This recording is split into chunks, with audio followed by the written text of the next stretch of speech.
대통령 고 김영삼 씨는 대한민국을 IMF 구제금융을 선언했습니다. 한마디로 국가가 보존한 거죠. 이거 우리는 기억합니다. 대기업이 도산하고, 대우라는 엄청난 대기업이 도산도 하고요. 많은 사람들이 실업자가 되었습니다. 그리고 얼마 전 천국에 간 저희 누나도 그렇게 그때 실업자가 되게 됐었어요. 그리고 우리는 또 기억합니다. 은행에 빚을 많이 진 사람들이 터없는 이자일에 또 개인 파산을 하게 되는 거죠. 이를 극복하고자 금모으기 운동을 했던 것들 또한 역시 기억하실 겁니다. 그런데요, 모든 사람들이 그렇게 어려움을 겪는데 단 한 부류만 그 어려움에서 제외가 됐어요. 어떤 사람인지 혹시 아세요? 현금이 많은 사람. 그리고 사기친 사람들. 근데 사기치지도 않았는데 이 돈이 막 2배, 3배 불어난 사람들이 있었어요. 현금 부자들. 어떤 상황이냐면 1년만 맡기면 이자가 20%가 됐어요. 요즘은 아무리 많이 줘도 2%죠. 조금 진짜 인심 썼다 하면 4.5% 정도 주죠. 뭐 이것저것 다 붙이면 한 5%까지 주더라고요. 근데 그냥 조건 없이 1년 맡기면 20%, 3년 맡기면 65%짜리 상품도 있었다고 해요. 1억을 맡기면 1년, 3년 있다가 6,500만 원의 꽁돈이 생기는 거예요.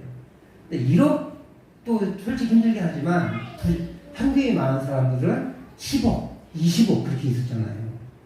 그러면 3년, 아무것도 안 했는데 3년 있으니까 10억이 16억 5천만 원이 되는 거예요. 엄청난 부자가 되는 거죠. 그러니까 더 부자가 됐어요. 조금 더 많은 사람들은 훨씬 더 많은 부자가 된 거죠. 그렇게 같은 처지이지만 어떤 사람들은 더 가난해졌어요. 대한민국의 부도가 난 상황에서 어떤 사람들은 더 가난해졌고 어떤 사람은 생각지도 못하게 엄청나게 부자가 되어 있었어요. 그런 상황이 벌어지긴 했는데 그로부터 20년 후에 한 영화가 개봉이 되는데 국가 부도의 날이라는 영화였어요. 2018년도에 국가 부도의 날이라는 영화가 개봉이 됩니다. 그 중에 한 명은 마약을 해가지고 이제 감옥에 가 있는 분이 돼서 안타깝긴 하긴 하지만 이 영화가 IMF가 터지기 일주일 전을 배경으로 해요. 일주일 전부터 시작을 합니다. 근데 저 여자 김혜수 씨라는 여자는 우리나라가 문제가 있는데? 라고 생각하면서 이제 이 국가 부도가 나게 생겼으니까 일주일 후면 국가가 부도가 날 것 같은데 이거 막아야 됩니다. 라고 얘기를 해요. 그리고 맨 오른쪽 좌쪽에 있는 저분은 저 김혜수 씨보다 높은 직급을 가지고 있는 분이에요. 저분은 아니다. 부도를 내야 된다. 그래서 대한민국을 갈아엎어야 된다. 라고 하는 분이에요. 그리고 맨 왼쪽 분은 중견기업 사장이었어요. 그래서 몇 억짜리, 수억짜리, 수십억짜리 채권을 받은 거예요. 그리고 도산했어요. 국가부도. 그리고 마지막에 소개했던 저 의자 밑에 있는 저 사람은 금융회사에 아주 탁월한 직원이었는데 회사를 만듭니다. 제 계산에는 일주일 이내에 국가가 부도납니다. 그러니 나한테 투자하십시오. 내가 몇 배로 배부리게 해드리겠습니다. 실제로 저 사람은 돈을 엄청 벌어요. 여러 반응들이 있었어요. 같은 국가가 IMF 구제 금융에 처했는데 어떤 사람은 그래? 나는 돈을 벌겠어. 국가가 망하든 말든 사람들이 어려움을 처하든 말든 나는 돈을 벌겠어. 그래서 더 많은 사람들에게 고통을 안겨줍니다. 어떤 사람은 지금 국가가 어려우니까 이거 좀 갈아엎어야 된다. 자기 나름대로 대기업을 살리고 중소기업 다 죽이자라고 하는 선택을 합니다. 어떤 사람은 대기업은 좀 힘들어도 대기업은 삽니다. 정작 중요한 건 국민 아니겠습니까? 국민의 세력을 냈습니다. 그리고 국민의 한 사람으로서 국가가 부도나면서 당했던 그 아픔들을 온몸으로 겪습니다. 국가가 부도나는 상황은 똑같았지만 4명의 상황은 각기 다른 반응을 하게 되는 거예요. 그리고 그 반응에 따라 결과가 달라져요. 어떤 사람은 1억 부자가 되기도 하고, 어떤 사람은 빚더미에 나앉게 되고, 어떤 사람은 정책에 실패하기도 하고, 어떤 사람은 정책에 자기 마음대로 끌어가기도 합니다. 그렇게 그들은 자신의 선택에 따라 그 결과를 받아들이고 살아가게 됐어요. 누구도 알지 못했을 거예요. 특히 우리 서민들은 국가가 거짓말까지 쳤잖아요. 우리나라는 튼튼합니다. 그러니까 국가를 믿었어요. 그러다가 또 당했죠. 오늘 같은 상황에서 같은 사명을 가진 사람이 다른 반응을 보이는 모습을 보게 됩니다. 오늘 바울 사도는 어떤 상황이냐면요, 예루살렘 성의 로마 병영에서 유대인들을 향해서 자기를 변명하는 거예요. 유대인들에 의해서 모함당해가지고 유대인들에게 공개 처형당하는 상황에서 천부장 루시아가 이를 구출해냅니다. 왜냐하면 성에 소동이 일어나면 책임이 자기한테 있거든요. 그러면 어디로 귀환받을지 몰라요. 그러니까 어쨌든 국가의 이 예루살렘 성을 치안을 맡은 천부장으로서 이 문제가 생기지 않도록 지금 고통을 당하고 있는 사람이 누군지 모르지만 구출해냅니다. 그래서 처음에는 반역자인 줄 알았어요. 로마를 반역했던 에브디인 줄 알았어요. 근데 그것도 아니라고 하니까, 그래, 그러면 네가 너를 변명 한번 해봐라 라고 기회를 준 거예요. 그래서 로마 병영에서 아래에 있는 성난 군중들에게 연설을 시작해요. 근데 그는 히브리 사람들이 히브리 말을 쓰지 않고 우리나라 옛날에 일제시대에 한국말 못 쓰고 일본어 썼던 것처럼 아람어라는 말을 써요. 그 아람어로 얘기해요. 그리고 예수님도 그 당시에는 그렇게 일반적인 언어는 아람어로 썼고 글자는 헬라어를 썼어요. 그래서 성경이 신약 성경이 헬라어로 기록되어 있어요. 자기들이 이제 아람어 들을 말을 하니까 이방인에서 살았으니까 이 사람 틀림없이 헬라말을 할 거야. 그러니까 자기들은 헬라말 잘 모르잖아요. 중국어 하는 거예요. 우리말 쉽게 얘기하면 못 알아듣잖아요. 그러니까 그럴 거라고 생각했는데 자기들이 알아들 수 있는 아람어를 하니까 이렇게 조용해진 거예요. 바울 사도가 첫 번째 자신을 변명한 건 나 유대인이야 라는 거예요. 비록 내가 이방 헬라 문화권에서 다소나는 성에서 태어났지만 나 유대인이야. 근데 태어난 것은 다소지만 나 사는 것은 예루살렘에서 살았어 라는 거예요. 그리고 여러분들이 부러워하는 나 가말리엘 문화생, 우리말로 표현하면요, 나 스카이라인이야 이런 뜻이에요. 나 연고대 나왔어 뭐 이런 거예요. 그 당시에 우리나라는 제일 좋은 대학을 이제 서울대학이라고 생각하고 두 번째 좋은 대학을 연세대하고 고대라고 생각하잖아요. 따로 이제 또 다른 좋은 대학들이 더 많이 있어요. 연세대 고려대 수준의 대학들은 더 많이 있습니다. 근데 그럼에도 불구하고 일반적으로 최고 학부는 서울대, 뭐 두 번째 학부는 연세대 고려대 이렇게 생각하잖아요. 근데 이스라엘에는 최고 대학이 2개가 있어요. 샴마이 대학하고 힐렐 대학이 있어요. 근데 힐렐 대학의 최고 교수님이 가말리엘이에요. 이 힐렐 대학의 힐렐이라는 할아버지의 그 교수님의 손주가 가말리엘인데 이 힐렐의 최고 교수님이 최고 석학이 가말리엘인 거예요. 그러니까 가말리엘한테 배웠다 그러면 누구도 직설을 못해요. 그 정도로 권위 있는 사람이에요. 그래서 나 가말리엘 문화생이야. 옛날에 그 전모 대통령의 그 사모님이 뭐라 그랬어요? 나 이대 나오냐, 뭐 그랬댔잖아요. 그런 정도의 그 권위가 있는 사람이에요. 나 가말리엘 문화생이야 라는 하는 겁니다. 그래서 나는 여러분들이 존경하는 바리새인이다 라고 변명을 합니다. 뿐만 아니라 그가 얼마나 율법에 열심히 했는지 강조를 합니다. 그리고 자신에게 예수 믿는 세를 줬던 그 아나니아도 유대인이라고 말해요. 모든 유대인으로부터 칭찬받는 유대인.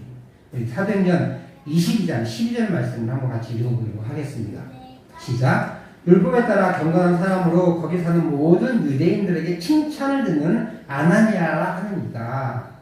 근데 있잖아요. 우리 9장에 아나니아가 나오거든요. 9장에서 뭐라고 하냐면 진짜로 딱 한마디예요. 제자. 뭐 예수님의 제자 이런 말도 필요 없어요. 아나니아라 하는 제자. 이렇게 끝나요. 근데 지금 바울은 뭘 강조하려고 해요? 야, 나한테 세례 줬던 그 사람도 모든 유대인들한테 칭찬받는 그런 사람이었어. 나는 유대인에게 벗어난 일이 없는 사람이야 라고 강조하고 있는 완전한 변명이죠.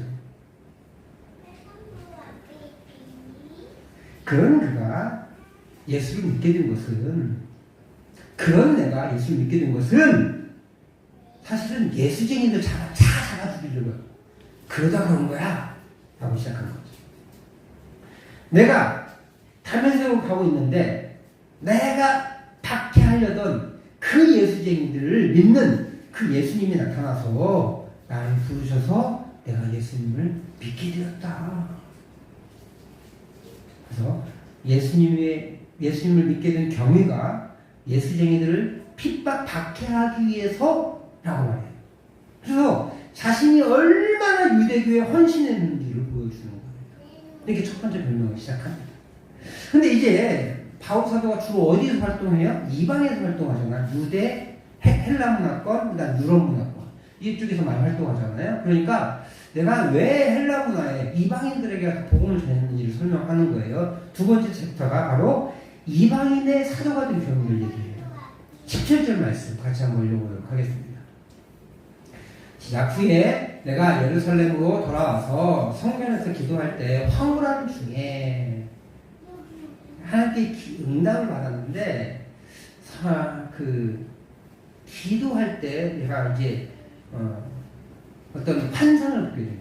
그러니까 바울 사도가 내가 환상을 봤다 이런 표현을 잘 안 쓰고요. 이렇게 황홀함 중에 라는 표현을 쓰고 또 비몽사몽간에 이런 표현도 써요.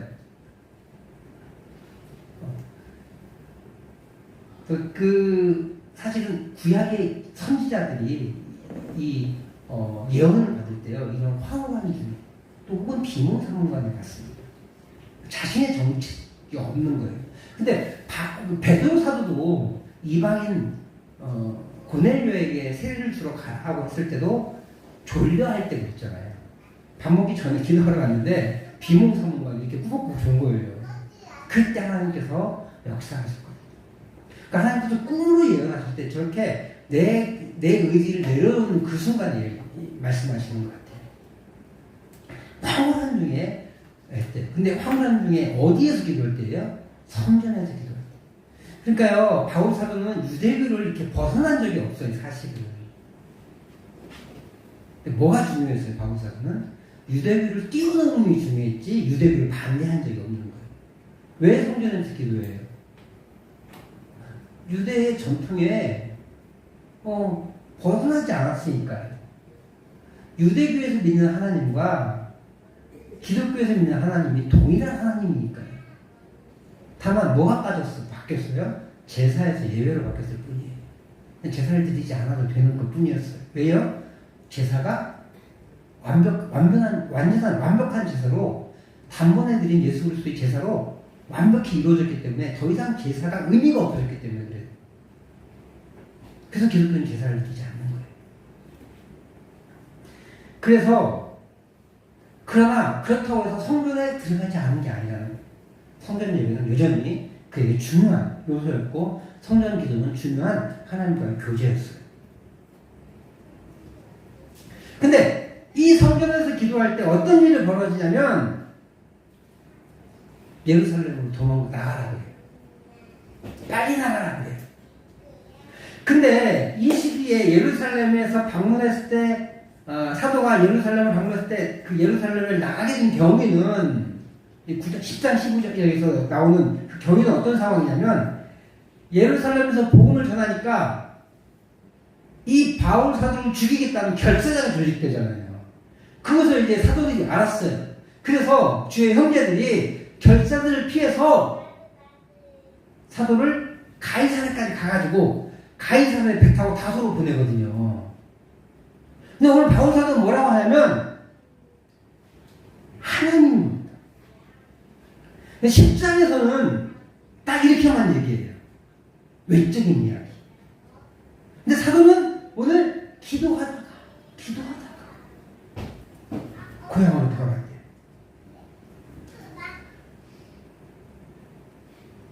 9장과 10장 그리고 오늘 내용을 이렇게 딱 믹스해 보면 결국 사도들과 믿음의 동료들이 살인 결사대의 조직을 알고 그들에게서 바울을 보호하고자 사울을 도망가게 했지만 사울이 도망간 건 그렇게 살아야지 하고 그렇게 도망간 게 아니라 사울이 움직인 것은 목숨을 구하기 위함이 아니라 하나님의 명령을 듣고 아직 사명이 남아있기에 그 사명을 감당하기 위해서 하나님의 명령을 따라 예루살렘을 떠나 고향 다소로 갔다. 그리고 고향 다소에서도 열심히 복음을 전했음을 할 수 있어요.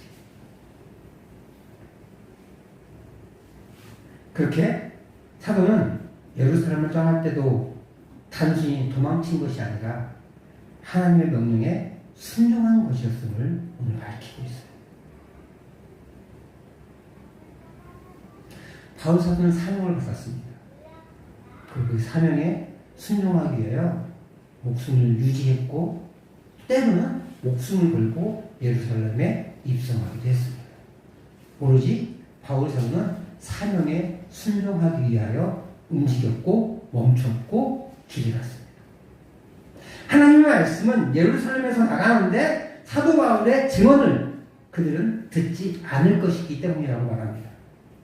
이게 바울 사도는 하나님 그렇지 않을 거예요. 내가 어떤 사람인지 다 알아요. 이렇게 하는 거죠. 내가 얼마나 유대교에 열심히 했는지 그들이 다 알아요. 사도는 예수님을 믿기 전에 예수 믿는 자들을 가두고 때리고 심지어 스데반을 죽일 때에는 그가 옷을 지키는 주름자였음이라고 하죠. 그들이 다 안다고 얘기. 그러나 주님은 네 말 안 들어 떠나가라. 재밌는 것은요, 이 21절 이 말을 듣고 흥분합니다. 내가 이방인에게 보내겠다라는 그 한마디를 듣고 흥분해. 21절 말씀 같이 읽어보도록 하겠습니다. 시작. 나더러 또 이르시되 떠나가라. 내가 너를 멀리 이방인에게로 보내리라 하시는. 하나님의 명령은 떠나가라 합니다. 떠나가라. 이유는 이방인에게 보내시기. 그러니까 앞에서는 뭐라고 하셨냐면 네 말 안 들을 거야. 이렇게 말씀하셨거든요. 그러니까 하나님 안 들을 리 없어요. 그래요. 그러니까 이제 하나님이 또 말씀하시죠. 떠나. 근데 뭐라고 하시냐? 이제 이번에 사명을 줘요. 첫 번째 부정적인 명령. 부정적인 의미 안 들으니까 그냥 가다가 괜찮아. 그러니까 하나님 제가 이렇게 했는데 설마요. 거기서 하나님 설득하지 않으세요. 이제 설득할 필요가 없으시니까. 왜냐하면 진짜 이유는 뭐 때문에 안 들어서가 아니라 사명이 주어질 때 이방인에게 내가 너를 보낼 거야. 그게 바울 사도의 사명이에요. 근데 이 말을 듣고 이방인들이 굉장히 유대인들이 굉장히 흥분해요. 왜냐하면 거기에 뭐가 들었다니까요? 이방인 이 세 글자가 들어가요. 지금 왜 유대인들이 이방인 이 바울 사도를 죽이려고 하냐면요. 첫 번째는 유대 이방에 가서 헬라에 가서 아시아에 가서 어떤 얘기를 하냐면 야 유대교 쓸데없어. 율법 안 지켰는데 막 그럼 우리 무시했다. 예루살렘 무시했다. 성전 모욕했다. 이렇게 표현할 거예요. 두 번째로 야 내가 봤는데 이 사람이 이방인을 데리고 우리 유대인 남자들만 들어갈 수 있는 그 성전 안쪽까지 들어왔다 라고 하는 거예요. 근데 그거 다 거짓말이라고 그랬죠. 그럼 그것 때문에 흥분한 거예요. 가장 결정적인 것은 성전 안에 이방인을 데리고 들어갔다는 거예요. 이 성전 모독죄에 이 사람들이 발끈한 거거든요. 그런데 지금 바울사도 한참 이 사람이 변명해서 들어주고 있는데 뭔 말이냐 봐요? 이방인을 구원하겠다는 거예요. 하나님이. 이들의 계획 속에 하나님이 이방인을 구원할 수 있다고 믿어요? 안 믿어요? 안 믿어요. 그러면 잡족들은, 이스라엘에 들어온 잡족들은 그들은 이방인이 아니에요. 왠지 아세요? 그들은 할 일을 해냈어요. 그리고 그들은 율법을 지켜요. 그래서 그들은 모습은 이방인이지만 그들은 할 일 행위 때문에 유대인이 된 거예요. 그래서 할 일을 행했느냐 안 했느냐가 중요한데 이 사람은 이방인이잖아요. 이 사람은 할 일 받지 않은 사람들이거든요. 이 사람들은 이방인을 돼지로 여겨요. 짐승으로 여긴다. 근데 하나님이 돼지, 짐승을 구원하신다고 말 안 되잖아요. 그게 누구나.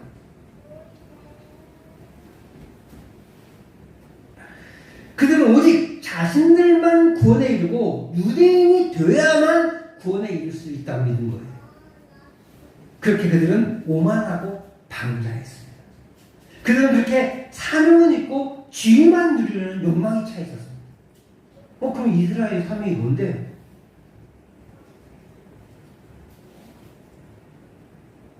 사실 유대인으로 대명되는 이스라엘은 하나님의 사명자들이에요. 이사야서에는 그런 사명들이 많이 나오는데요.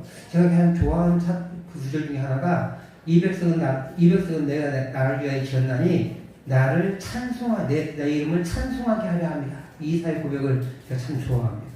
그런데 또 이스라엘을 하나님께서 부르신 또 다른 목적이 있더라고요.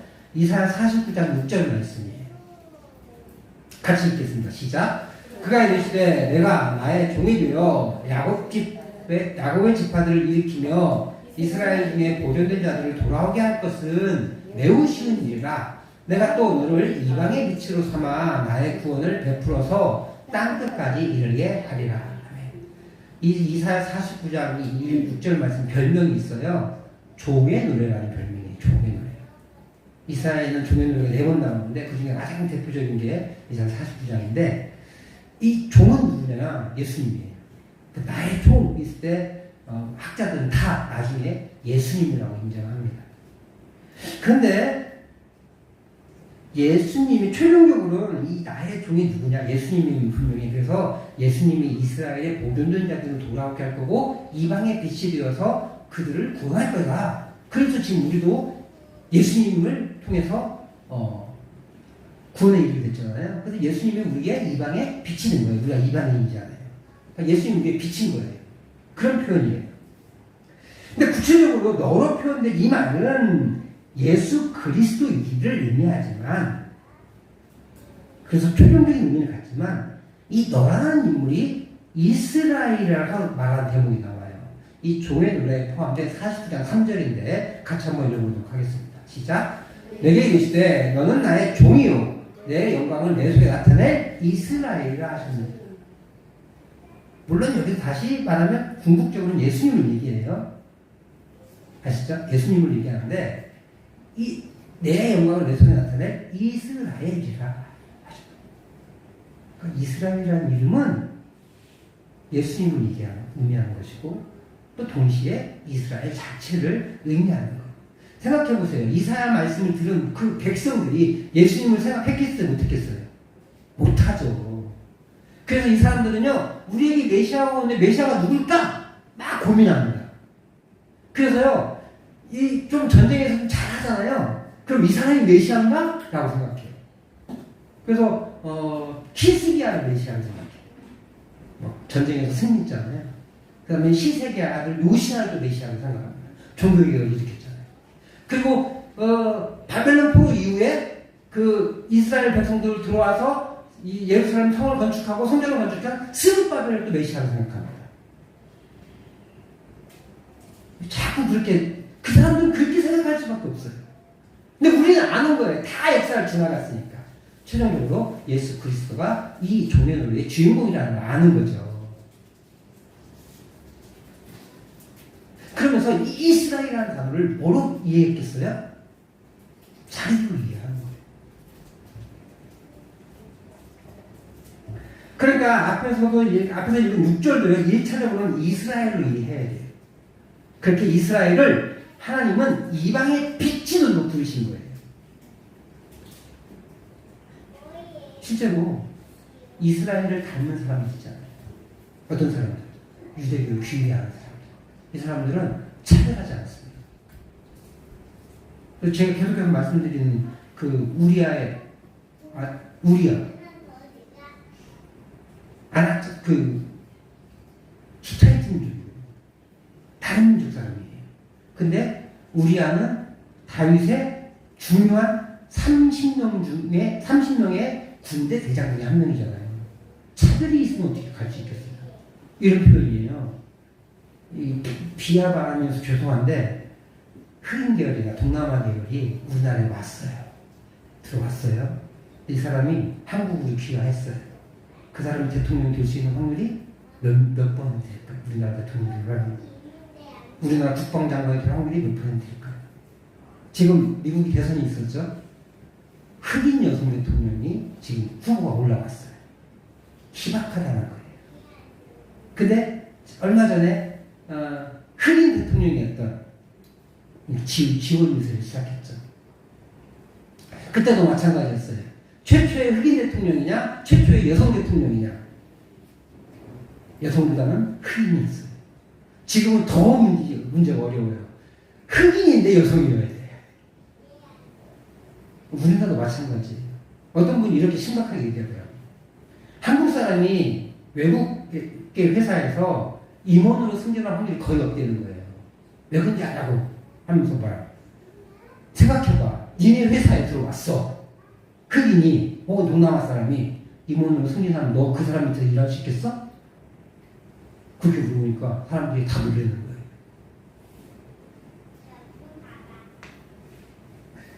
근데 우리아는 다윗의 장관, 군대 장관이 돼요. 그만큼 뭐예요?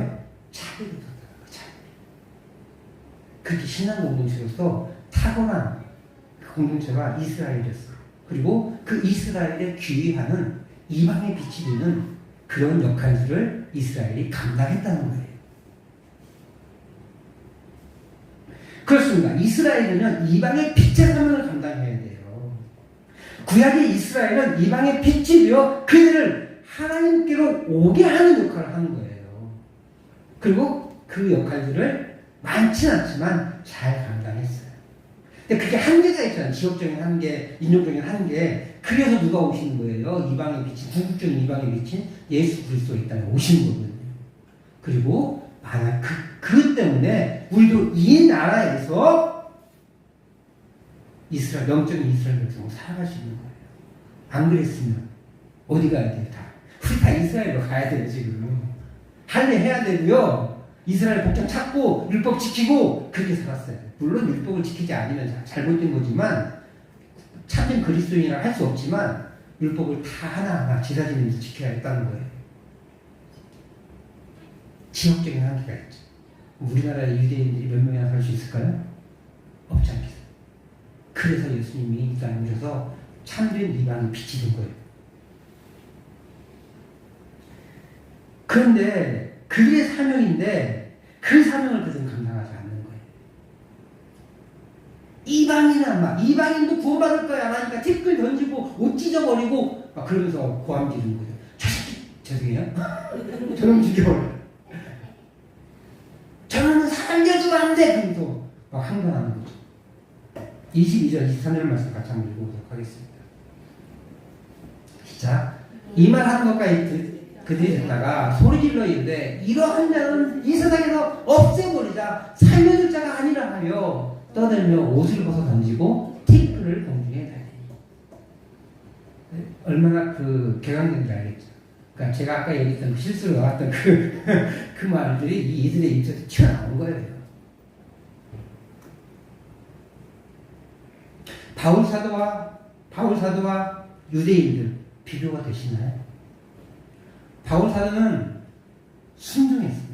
물론 차이는 있어요. 왜냐하면 바울 사도는 직접 특별한 경우를 받았잖아요. 그러니까 좀 더 헌신할 수 있겠죠, 아무래도. 근데 이스라엘은 민족적으로 받은 거라서 조금 분할 수는 있어요. 근데 개별적인 차이는 있긴 하죠. 근데 민족 전체가 지금 하나님의 뜻을 저버린 거잖아요. 같은 부름에 한 명은 순종하고 한 민족인 유대인은 이방인의 그 사명을 이루랍니다.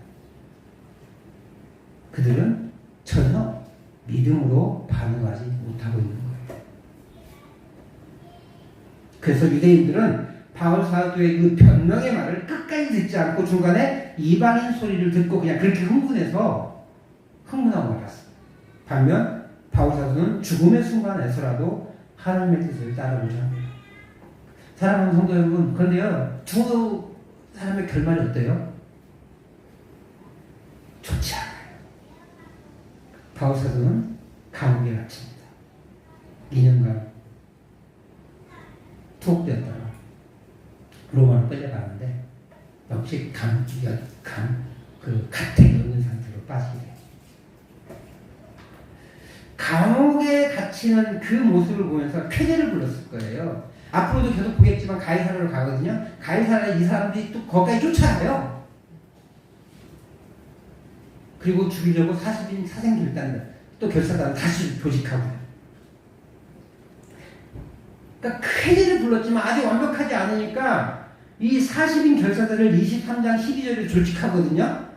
다행히 그것을 알아채리고 이제 그걸 가이사라를 빨리 그들을 호송해서 이를 보호하긴 하지만 일시적이긴 하지만 하나님을 배반한 자들이 성공하는 것 같고 일이 잘 풀리는 것 같아요. 반면 하나님께 순종하는 사람들은 일이 안 풀려요. 바울사도 결국은 감옥 갔잖아요. 어려움을 더 많이 당하는 것처럼 보입니다. 그래서 사명을 포기하고 싶어지기도 합니다. 그러나 반대예요. 에스겔 33장 17절 말씀 이렇게 고백하고 있어요. 같이 읽어보도록 하겠습니다.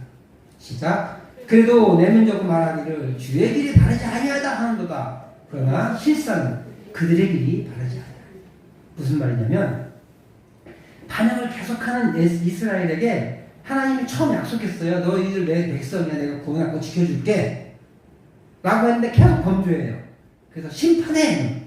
그리고 처음에 벌였던 그 이방인들, 죄인들, 그 사람들이 나한테 돌아오고 나한테 회개하고 좋은 일 하면 내가 그들을 살릴 거야. 라고 하니까 하나님 바르지 않아요. 라고 얘기하는 거죠. 그때 하나님 뭐래요? 그러나 실상은 너희들이 바르지 않아.